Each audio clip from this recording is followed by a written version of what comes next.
시편 119편 129절부터 136절까지 말씀입니다. 같이 읽습니다. 주의 증거들은 놀라움으로 내 영혼이 이를 지키나이다. 주의 말씀을 열면 빛이 비추어 우둔한 사람들을 깨닫게 하나이다. 내가 주의 계명들을 사모함으로 내가 입을 열고 헐떡였나이다. 주의 이름을 사랑하는 자들에게 베푸시던 대로 내게 돌이키사 내가 은혜를 베푸소서. 나의 발걸음을 주의 말씀에 굳게 세우시고 어떤 죄악도 나를 주관하지 못하게 하소서. 사람의 박해에서 나를 구원하소서. 그리하시면 내가 주의 법도들을 지키리이다. 주의 얼굴을 주의 종에게 비추시고 주의 율례로 나를 가르치소서. 그들이 주의 법을 지키지 아니하므로 내 눈물이 시냇물같이 흐르나이다. 아멘. 오늘은 지난주 말씀도 시편 119편이었는데 오늘도 지난주에 이어서 119편의 두 번째 말씀입니다. 성경을 통틀어서 가장 많은 절로 이루어진 장이 119편인데 무려 176절까지 있습니다. 아주 긴 장입니다.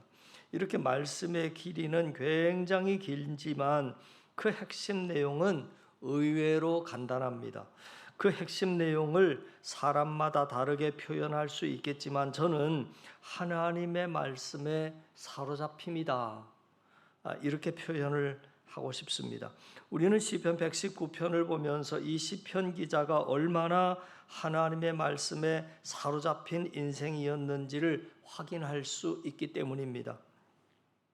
사람이 무엇인가에 완전히 사로잡힐 때 어떤 증상이 나타나느냐면 여러 가지 증상들이 나타나지만 그 대표적인 증상을 오늘 본문은 147절, 148절이 이렇게 말하고 있습니다. 내가 날이 밝기 전에 부르짖으며 주의 말씀을 바라싸우며 주의 말씀을 조용히 읊조리오니 내가 새벽녘에 눈을 떴나이다. 그래서 아침에 눈을 뜨면 가장 먼저 하나님의 말씀을 찾았다 하는 것입니다. 아침에 눈을 뜨면 가장 먼저 스마트폰부터 찾는 인생이 아니라 담배부터 뽑아 무는 인생이 아니라 오늘 시편 기자는 고백하기를 아침에 눈을 뜨면 가장 먼저 하나님의 말씀을 찾았다. 그리고 그 말씀과 빨리 만나고 싶어서 새벽녘에 눈을 떴다. 그렇게 고백하고 있습니다. 사람이 무엇인가에 사로잡히면 아침에 눈을 뜨자마자 그것부터 생각하고 그것부터 찾습니다. 또 잠자리에 들기 전에도 그것으로 하루가 마감이 됩니다. 어떤 문제에 대한 염려와 걱정에 사로잡힌 자는 눈을 뜨자마자 그 문제부터 생각이 납니다. 그리고 무슨 일을 해도 그 문제가 머릿속에서 떠나지 않는 겁니다. 또 세상의 어떤 것에 대한 욕심에 사로잡힌 자는 시간만 나면 그걸 검색하고 하루가 시작되면 그것부터 확인합니다. 그렇다면 여러분은 요즘 무엇에 사로잡혀 사십니까? 틈만 나면 내가 뭘 가장 많이 생각하는지, 그리고 컴퓨터나 스마트폰으로 뭘 가장 많이 검색을 하는지, 어디에 나의 시간과 물질을 가장 많이 쏟아붓고 있는지를 보면 내가 무엇에 사로잡혀 사는지를 알 수 있습니다. 오늘날 대부분의 사람은 서로 종류가 달라서 그렇지 대부분 뭔가에 하나씩은 사로잡혀 살아갑니다. 오늘 말씀 119편을 쓴 시편 기자는 그 여러 가지 중에서 세상의 것이 아닌 하나님의 말씀에 사로잡힌 인생이었습니다. 도대체 하나님의 말씀이 뭐가 그리 좋아서 눈을 뜨자마자 말씀부터 보고 그 말씀을 보기 위해서 새벽 단잠을 물리치고 새벽녘에 일어났다고 고백하는가? 라고 할 때 여러 가지 이유가 있겠지만 119편 기자가 하나님의 말씀에 사로잡힌 첫 번째 이유는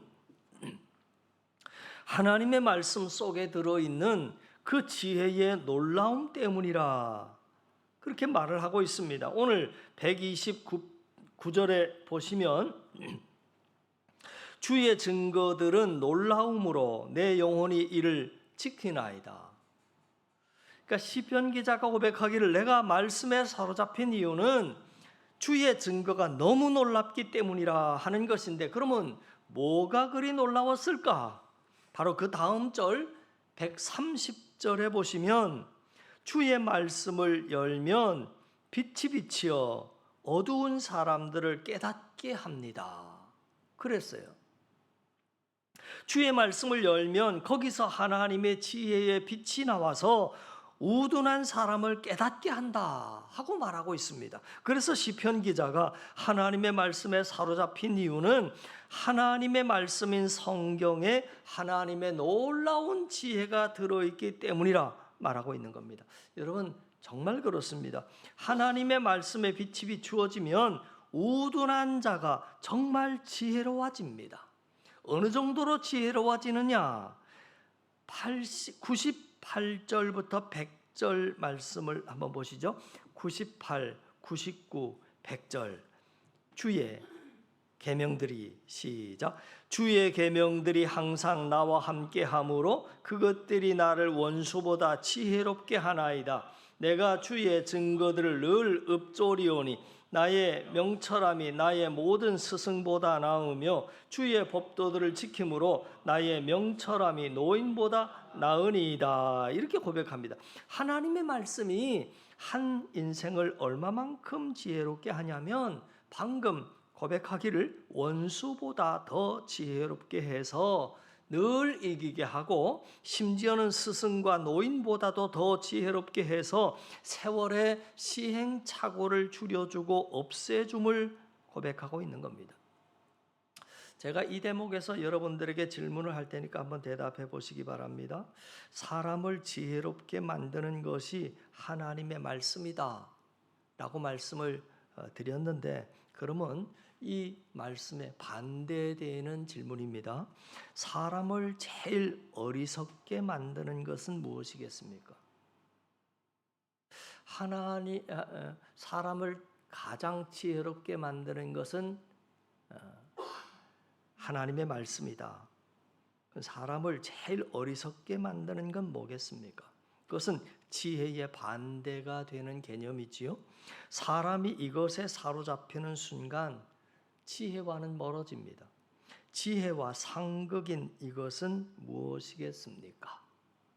정답은 욕심입니다. 아무리 지혜롭고 똑똑한 사람도 욕심이라고 하는 것에 사로잡히기 시작하면 한순간 미련하고 어리석은 인생으로 전락한다 하는 것이 성경의 가르침입니다. 그래서 오늘날 사기꾼들이 가장 좋아하고 찾는 고객 1순위는 돈 많은 사람이 아닙니다. 아무리 돈이 많아도 사람이 지혜로우면 함부로 사기를 치지 못하기 때문입니다. 쉽게 속아나오지 않기 때문입니다. 사기꾼들이 가장 좋아하고 찾는 사람 1순위는 욕심에 사로잡힌 사람입니다. 사기를 칠 때 가장 강력한 미끼는 다른 것이 아니라 상대의 욕심입니다. 적은 투자로 많은 이익을 보려고 하는 사람 VIP로 모십니다. 빠른 시간에 땀 흘리지 않고 쉽게 큰 돈을 벌려고 하는 사람, 현재 가지고 있는 것에 조금도 만족할 줄 모르는 사람을 사기꾼들은 이런 사람을 가장 우수 고객으로 모십니다. 왜냐하면 사람이 욕심에 사로잡히면 말도 안 되는 말을 쉽게 믿어버리는 그런 경솔함과 어리석음이 있기 때문입니다. 왜 하나님의 말씀이 사람을 지혜롭게 하냐면 하나님의 말씀이 우리 안에 들어오면 우리 안에 있는 욕심을 물리쳐 주기 때문입니다. 그래서 지혜로워지는 거지요. 말씀에 사로잡힌 사람은 절대 욕심에 사로잡히지 않습니다. 오늘 119편 36절 말씀에도 보면 이런 말씀이 있습니다. 여러분 한 장 앞으로 두 장으로 넘어가야 되겠네요. 119편 36절에 보면 내 마음을 주의 증거들에게 향하게 하시고 탐욕으로 향하지 말게 하소서.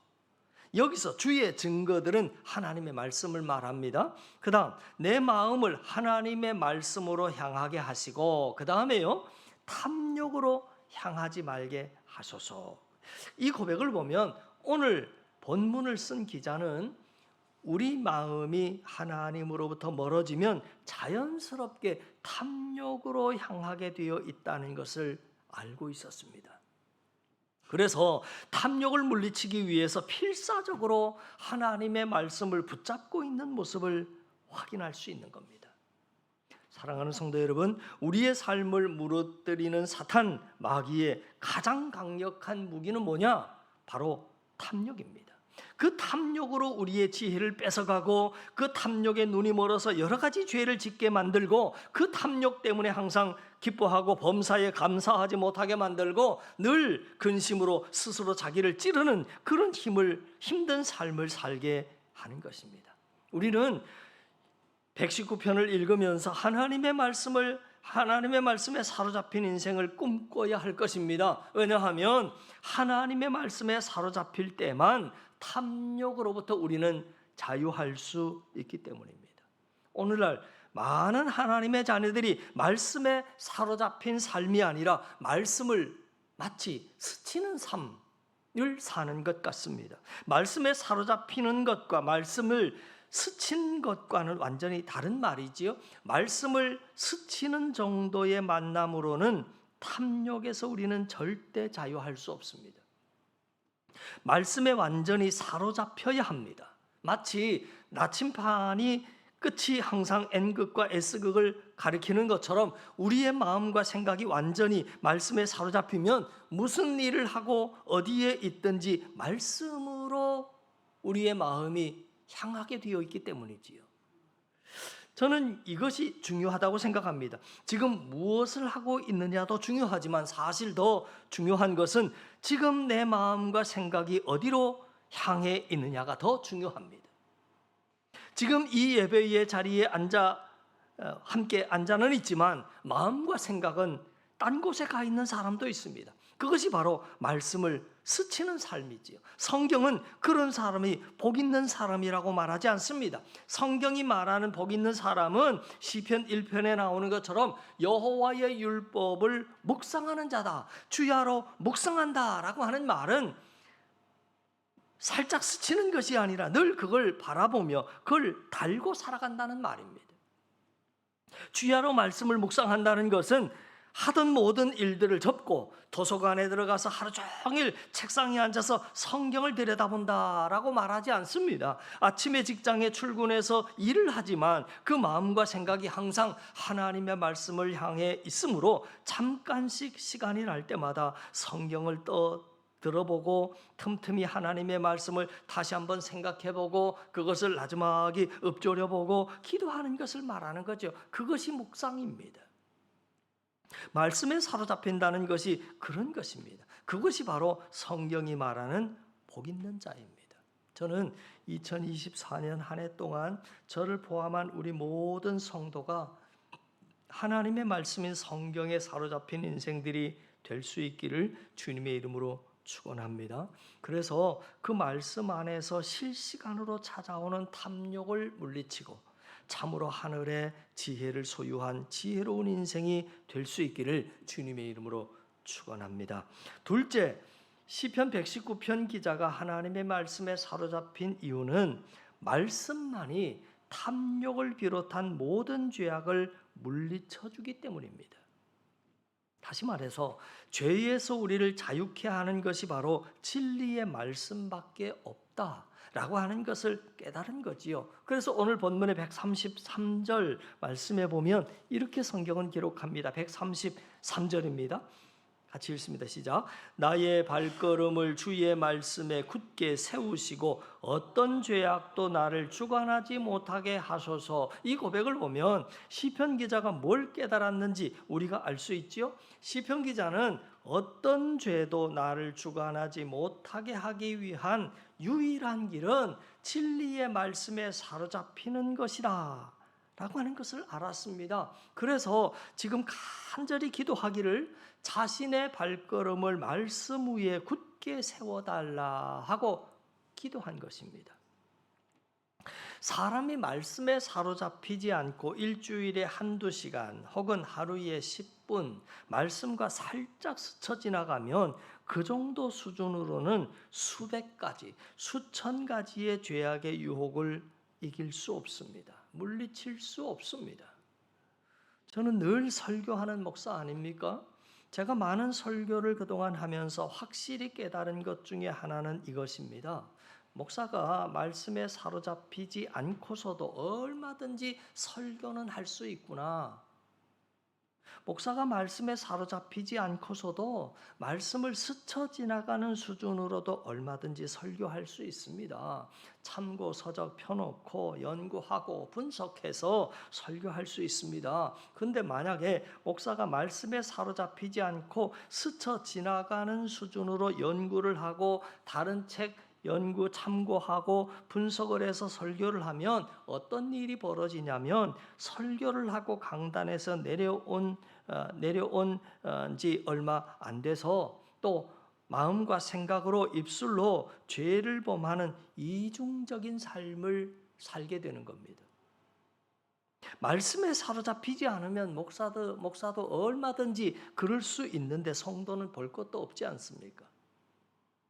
늘 말씀과 스쳐 지나가는 정도의 만남을 가지게 되면 예배드리고 있는 중에도 생각으로 죄를 지을 수 있고 예배드리고 집에 돌아가는 차 안에서도 배우자와 대판 싸울 수 있습니다. 또 짓는 죄를 끊지 못하고 계속해서 반복해서 짓는 겁니다.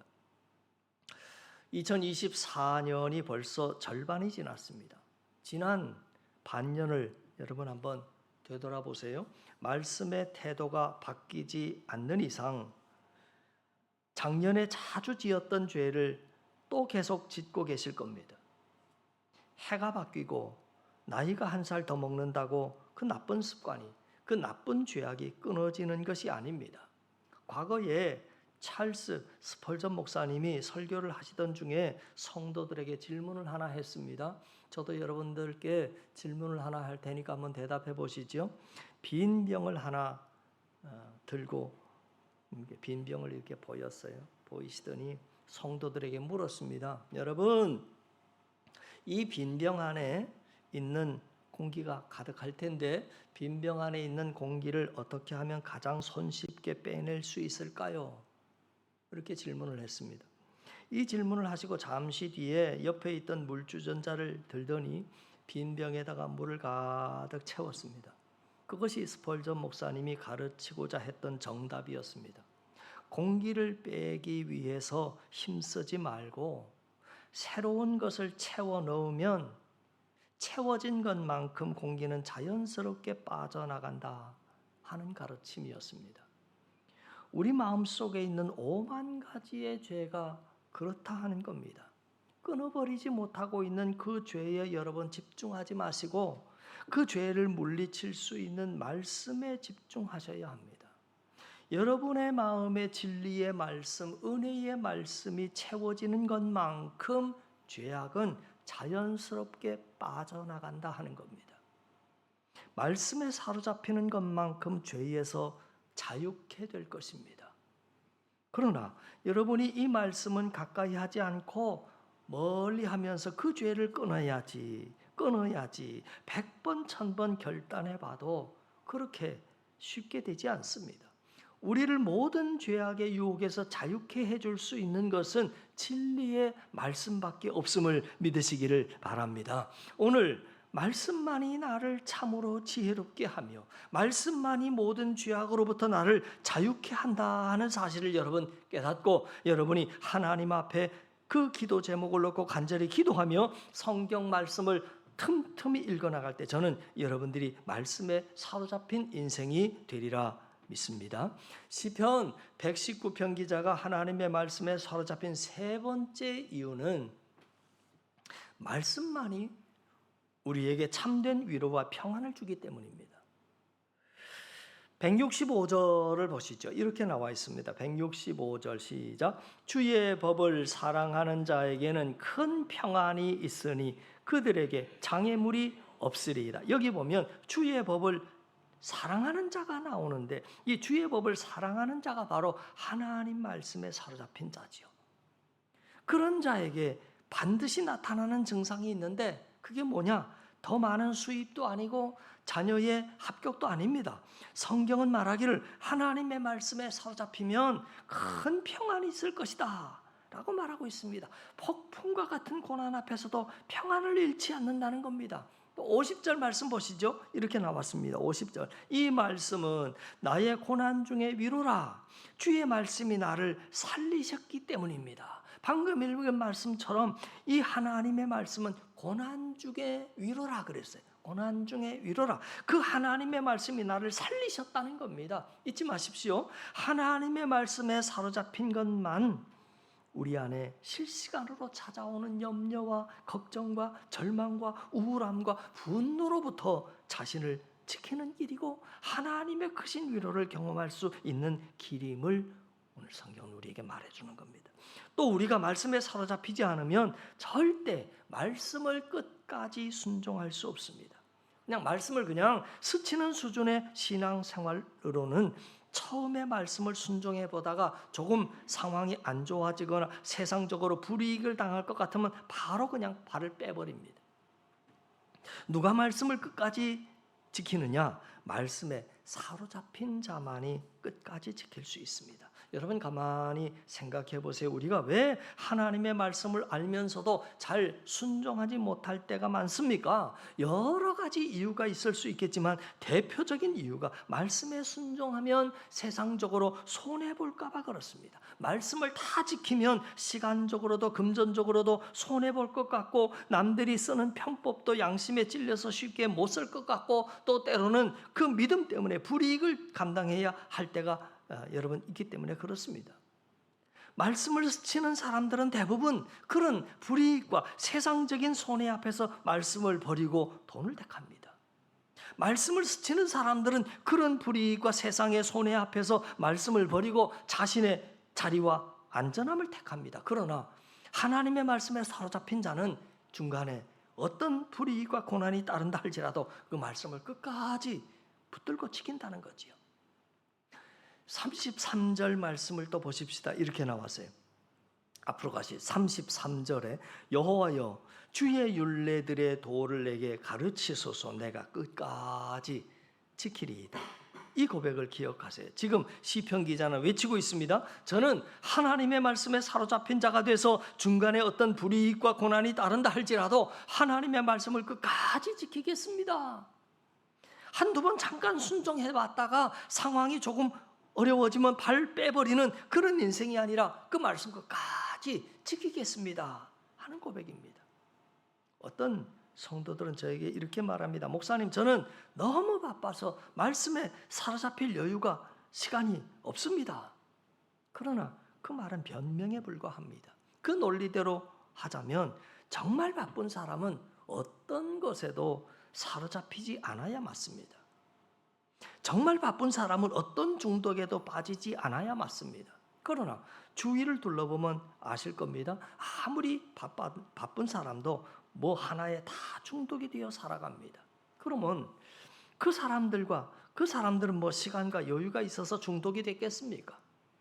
하루가 쉴 틈 없이 빠듯한 일과 가운데서도 도박에 사로잡힌 자를 봤습니다. 하루 일과가 쉴 틈 없이 바쁘면서도 술에 사로잡혀 사는 사람을 봤습니다. 음란물에 사로잡힌 사람도 봤습니다. 게임에 사로잡힌 사람도 봤습니다. 쇼핑에 사로잡힌 사람도 많이 봤습니다. 사로잡힘은 시간과 아무런 관계가 없다 하는 겁니다.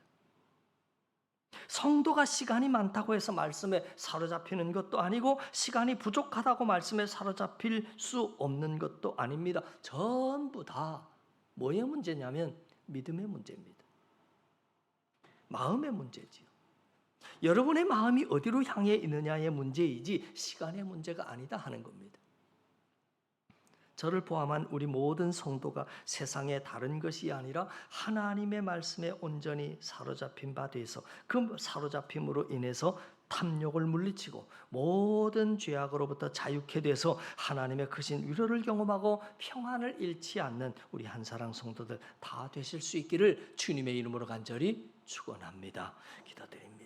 하나님 아버지, 오늘 아침에도 우리가 가장 먼저 눈을 떠 하나님을 생각하고 말씀을 떠올리며 은혜로 채워가는 한 날을 허락하셨으니 오늘뿐 아니라 내일도 세상의 것을 내려놓고 하늘의 것을 붙잡고 살아가는 하늘 백성들 되기를 원합니다. 믿음이 아닌 것들 우리들 속에 다 떠나가게 하시고 말씀에 순종하지 못하게 하는 환경과 연약한 마음도 다시 강하게 세워주셔서 참된 평안의 삶을 살아가는 우리 한사랑이 되게 하시옵소서. 믿고 감사드리며 예수님 이름으로 기도하옵나이다. 아멘.